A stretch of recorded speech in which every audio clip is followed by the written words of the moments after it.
চোখেরই জলে লেখা কত যে কবিতা ঝরে পড়ে প্রতিদিনই তোমারই নামে। চোখেরই জলে লেখা কত যে কবিতা ঝরে পড়ে প্রতিদিনই তোমারই নামে।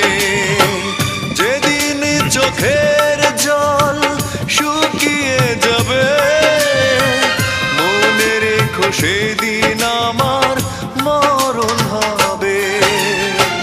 চোখেরই জলে লেখা কত যে কবিতা ঝরে পড়ে প্রতিদিনই তোমারই নামে।